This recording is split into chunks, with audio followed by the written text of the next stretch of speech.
Hi everyone, my name is Leah Fletcher. I'm the Assistant Director here in the Career Development Center at Park University. Today we have three professionals with us, and they're going to tell us a little bit about the recruiting process for students or alumni applying for jobs or internships, and I'll let them tell a little bit about themselves now.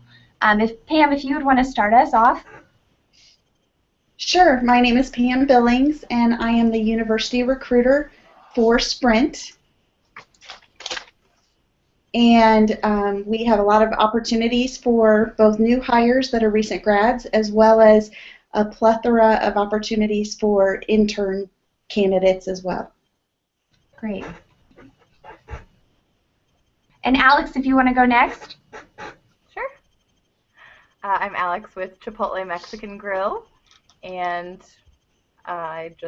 we're here to hire for various things. Mostly we're looking for people who would like to run a restaurant someday in the near future, but also hiring for entry level right now.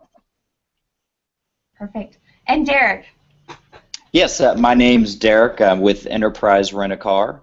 The positions we have available are range from our part-time positions for fleet assistants and drivers, and our full-time positions that our management trainee program is our most popular, and we do have internships for the summer as well.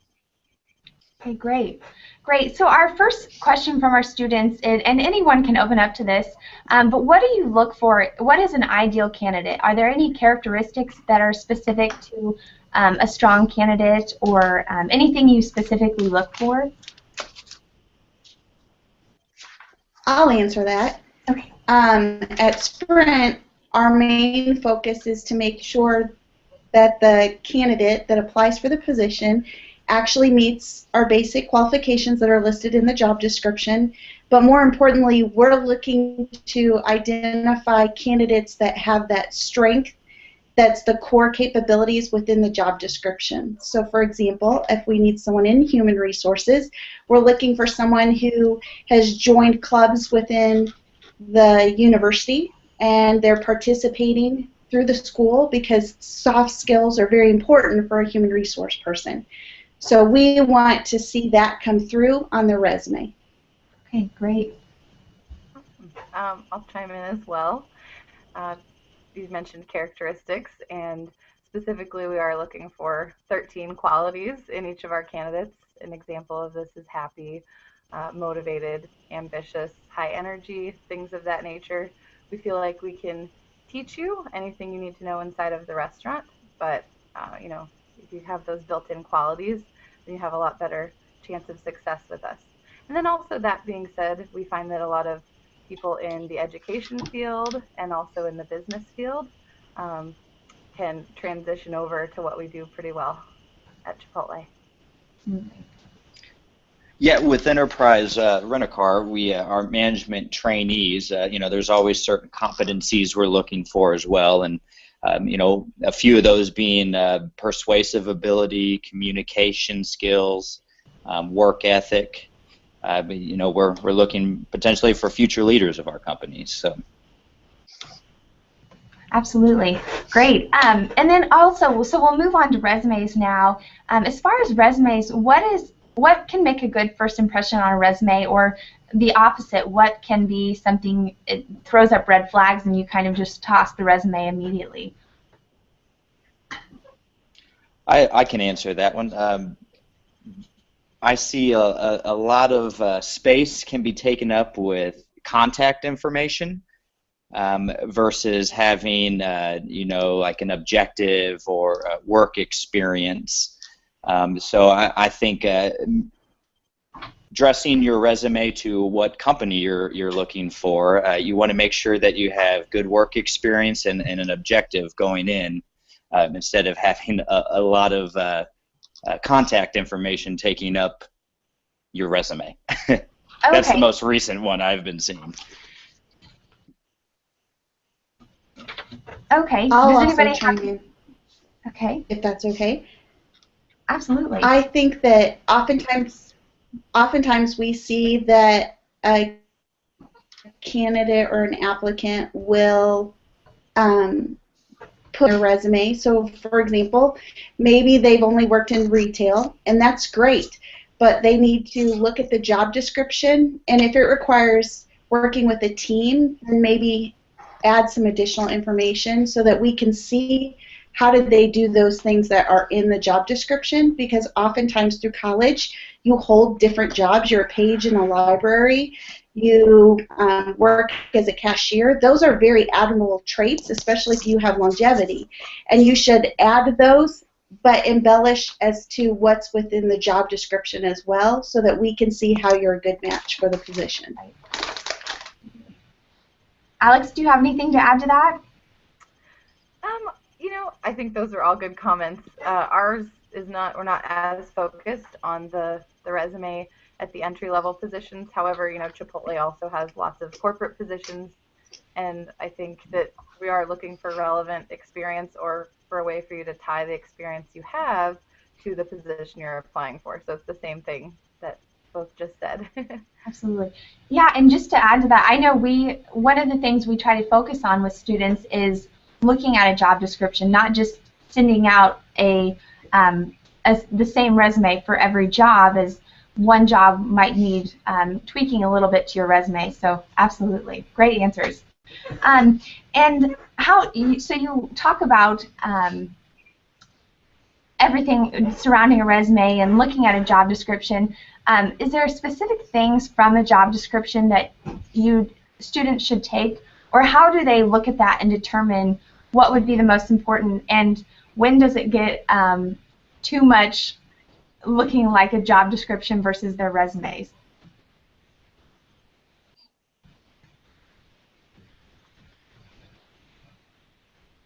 I'll answer that.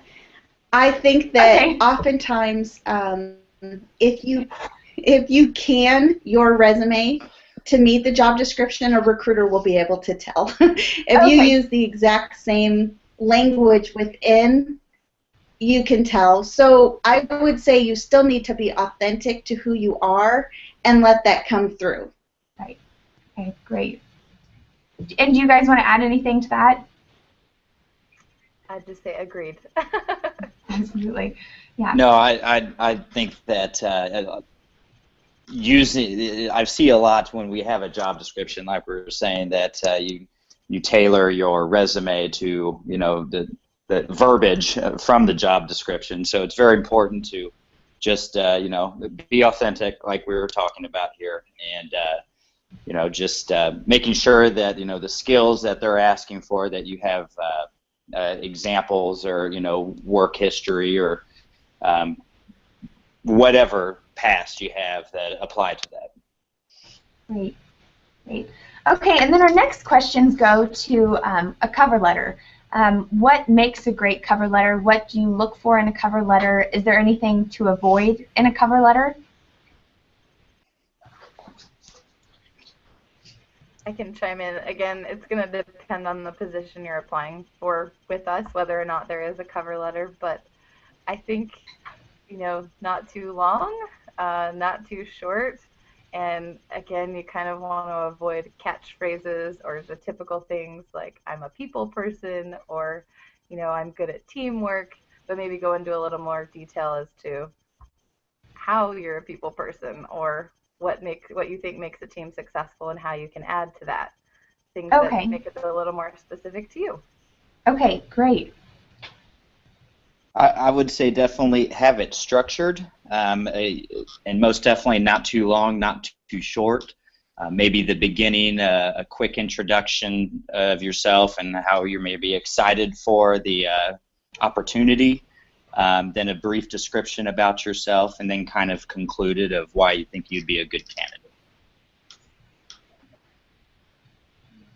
And Pam, do you have I anything? agree with that. Okay. Yes, sorry. No, that's okay. And can you kind of talk to students?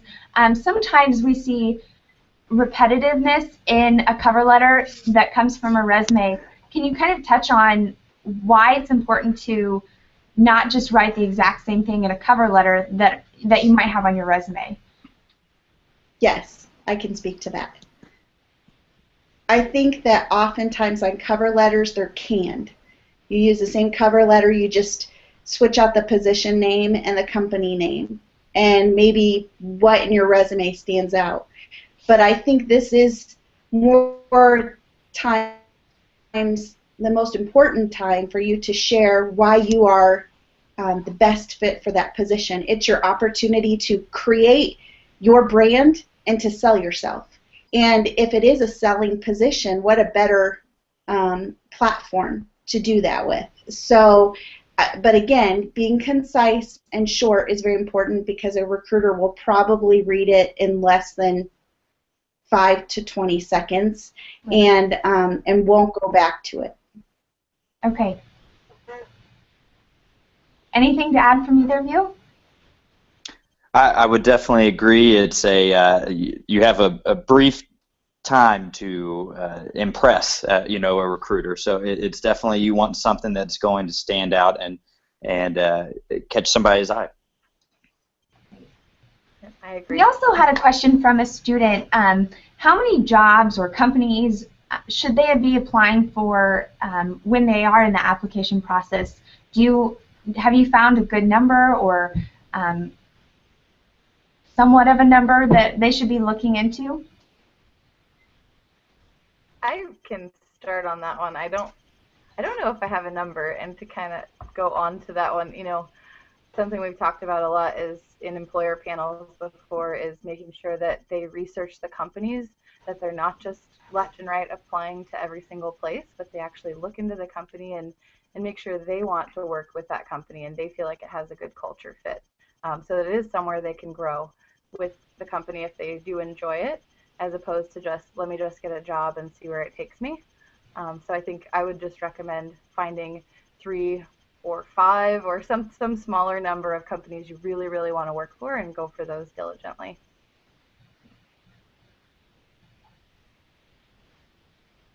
I agree with that statement. I think that oftentimes there's haste to choose a position, and if you always need to think in the back of your head, if someone asks, why did you take this position 20 years from now or 5 years from now, and they're asking you, you really need to have a strategic idea of why you took that position, instead of, well, I just needed a job.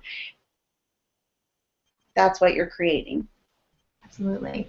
I know when I talk with students sometimes, this is great advice, because we sometimes find they are applying to quantity versus quality, and it can be overwhelming, and it can seem as if you're just putting your resume on the internet and seem overwhelming in that sense. So that's great advice.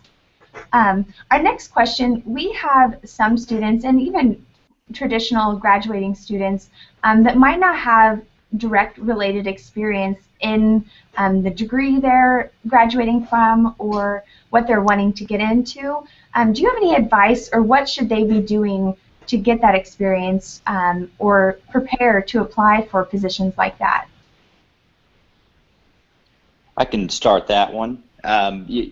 Definitely going back to researching the position, and making sure that it is a position that you want to do.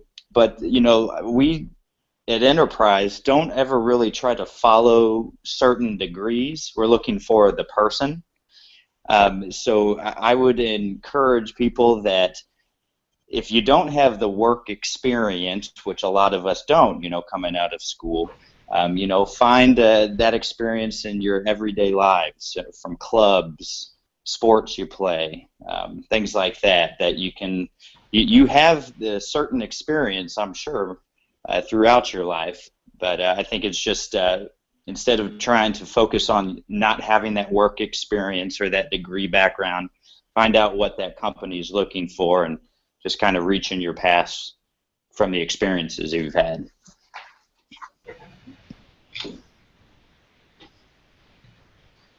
I agree with that as well. I think I'll use myself as an example. My degree's in English and journalism. When I got out of college, I didn't realize how difficult it would be to find a journalist position in the small town that I graduated and moved to. And I had to think out of the box, and I had to find out what do I offer and how can I translate that into quantifiable information for this person to want to hire me. And I had great fortune that I landed in human resources and have been here for almost 20 years. So your degree doesn't necessarily parallel to the position or even your career succession plan for the rest of your life. You just have to identify what your passion is, and people are my passion, and helping is my passion. And I just write a really good email, but it doesn't have to equal each other. I think to add to that, Leah, a lot of people come right out of college and think that they're going to find the magical job. And to Pamela's point, it's not always immediately there if you don't look in different ways for the position. And sometimes you have to look, okay, maybe I have to take a step back that I didn't want to take. Hopefully that's not the case, but I think we're seeing more and more that people aren't going directly into the positions they thought they would. So again, finding the company that's right for you, getting your foot in the door, and then quickly you'll advance to where you want to be if you are that right person with the position. Absolutely, absolutely. And do you guys have any advice on tools or internet tools when they're searching for jobs, or when they're, obviously if they're researching the company they can visit their website, but if they're just kind of trying to start and look for jobs that they might be interested in, do you use any, or think any tools would be good? Sorry, I'll chime in again. I think that there are a lot of tools available. There's probably too many. So it kind of depends, again, on what they're looking for. But I was just at a Chamber of Commerce meeting the other day. All of the city Chamber of Commerces have links for job opportunities, usually on their websites.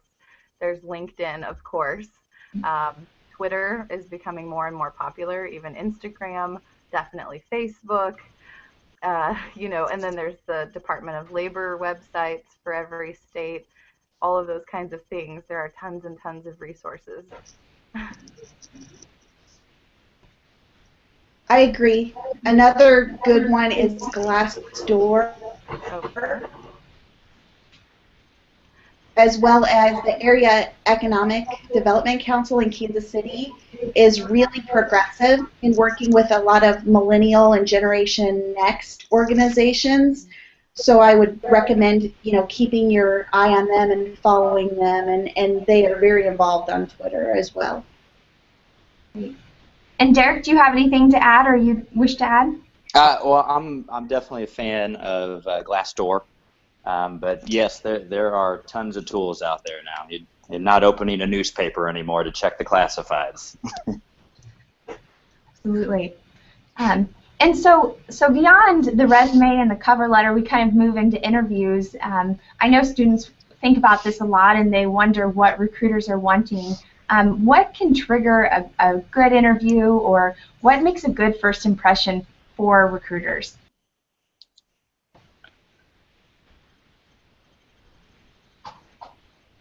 I can start that.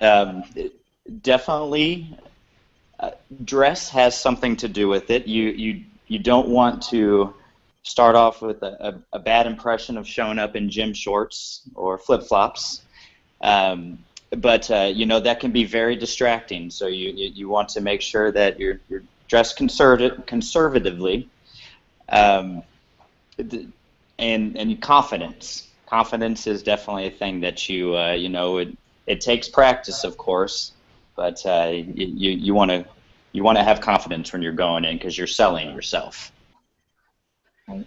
And to add to that, I think if you really are showing your genuine self and being authentic to who you are, kind of to Pam's point earlier, then you will be confident, and that will convey to the person that you're interviewing with. But it's pretty easy to identify when someone is trying to say the right things or put on a show, and we don't want that. We want to find a great fit for them as well, so we can do that best if they show us exactly who they are. And don't be afraid to smile too much or show your energy or any of those things, because those are appealing to people, to the recruiters, I would think.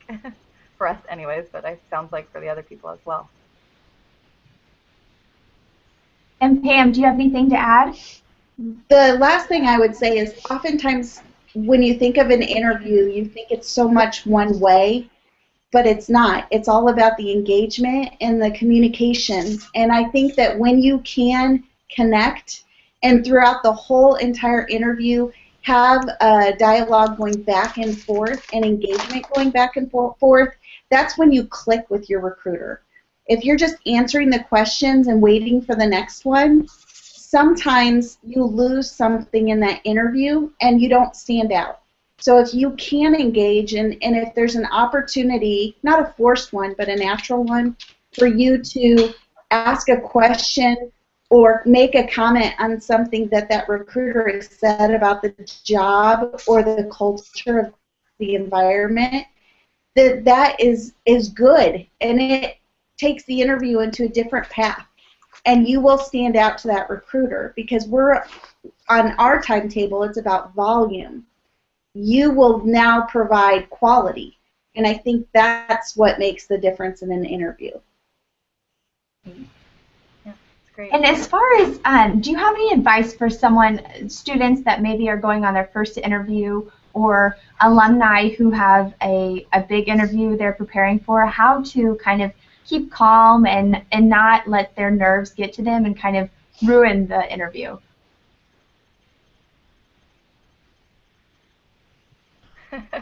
This is gonna sound funny, but you know, I mean, it's really hard because each person controls their own emotions. But you know, I like to phrase, you know, think about stuff in what's the worst case scenario here, and the worst case scenario is, you know, no one's gonna die, nothing really bad's gonna happen.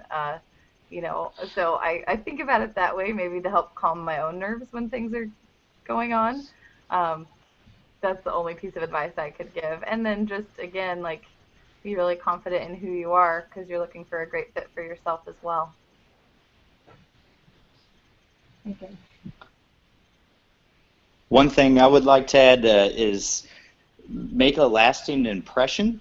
I think a lot of times when I interview that there is there can be an awkward ending. What I always try to talk about is closing the interview. So, you know, make sure you have questions at the end when they open it up, and then you can kind of tailor that to a close so the recruiter can remember that name after the interview.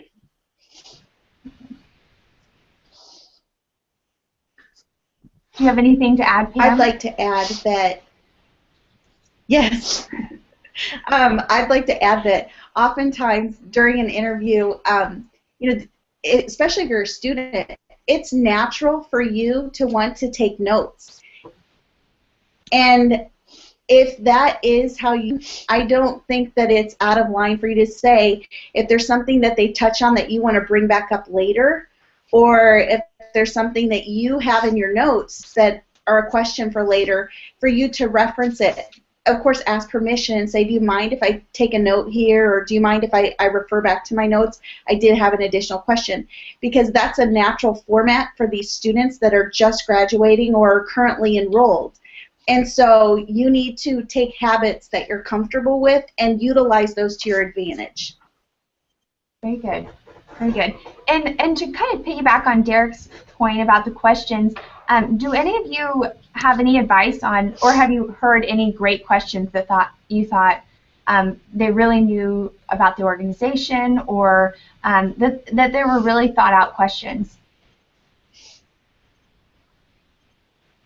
I think a good one I've heard in closing is, you know, how did you get to where you are today with your company? You know, can you tell me a little bit more about your journey and how did you get there?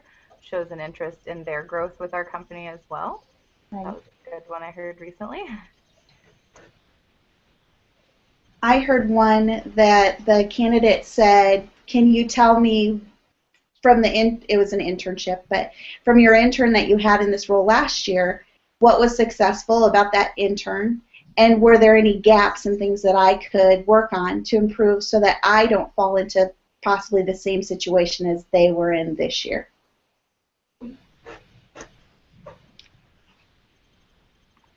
I have a question you shouldn't ask is at the end, when do I start? uh, Confidence is great, but I think that can sometimes seem out of line. Yeah, and do you guys have any other questions that would be good for students to know to absolutely avoid? Obviously, on a first interview, you're probably, it depends on the interview process. I think you should ask what the interview process looks like. And if this is your first of many interviews, then this is not the right time to ask, about pay details and scheduling and various things, kind of the what's in it for me questions. I think those are better reserved as you move along through the interview process. Yes, and oftentimes students have summer plans or they have a vacation scheduled in the first early stages. It is probably not a good idea to bring that up. And maybe wait till later. Absolutely. Very good. And just to go back to that, do you guys have any stories beyond questions, but with interviews or resumes, but probably mostly with interviews, any funny stories that kind of help students avoid those?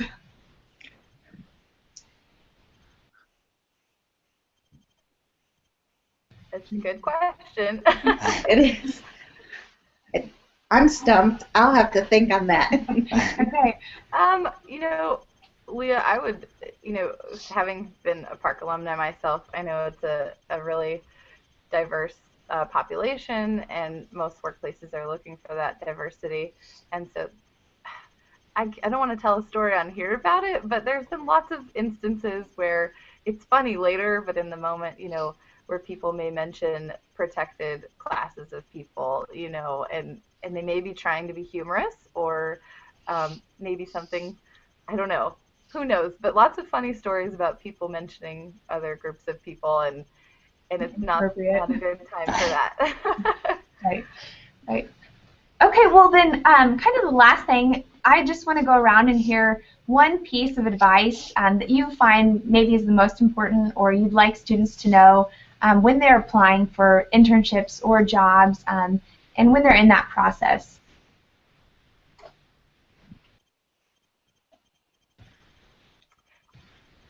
I would say, oh, sorry, Alexandra. Go ahead. I would say that you need to have an open mind and don't get discouraged. It does sometimes take a while of knocking on different doors, but as Alexandra said earlier, oftentimes you want to be strategic in your choices, but don't apply just to 5 companies and wait 5 months. You need to look at looking for an opportunity as a full-time job. And so don't get discouraged if it is taking a little longer than it has in the past, or you're not finding that dream job. You just need to keep at it and reach out and ask for feedback. Connect with companies through LinkedIn. And you'll be amazed what recruiters will share, or hiring managers, through LinkedIn if you connect with them. I would add to that, and kind of going back to what I said earlier, just that, I think companies want to see that you are willing to work your way up, like do all of the grunt work, if you will, that everyone else did to get to where they are. And so I'm just going to go back to it because this was my personal experience not too long ago, as I had very lofty thoughts of what my job would look like after college, and maybe I didn't come across correctly in some of my interviews because I was so gung-ho to get that entry-level management position. So I think you've got to be humble and show them that you're willing to work your way up in their company and that you'll do whatever it takes. And as long as you find the right company, that will speak volumes to who you are, but also really make them want you on their team.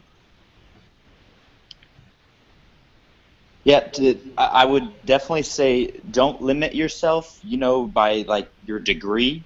Open yourself up a little bit. Do research, and if it sounds like a company that you would mesh well with, and excited to learn more about, and go for it. And yeah, definitely, looking for a job can be a full-time job itself. So definitely don't be discouraged. Just keep that go-getter attitude. Great. Well, thank you all three for helping us out and kind of educating students about the whole process. I really appreciate your time. So have a great day. Awesome. You too. Thank you. Thank you.